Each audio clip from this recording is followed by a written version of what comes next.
my name is Carissa. I work here at Spotted Dog Yoga, and I'm going to show you how to go into airplane from eagle pose today.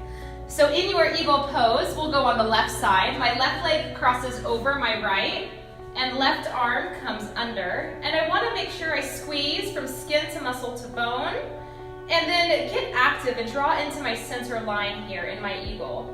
A fun transition to do when you're in eagle pose is to start to hinge at your hips and bring your elbows to your knee, and then open up into airplane pose by bringing that leg behind you, whichever leg is not your standing leg. Press your palms down toward the earth and bring a little bit of up dog into your chest. Thank you for checking out this video on how to go from eagle into airplane. We'll see you soon here at Spotted Dog Yoga. Bye.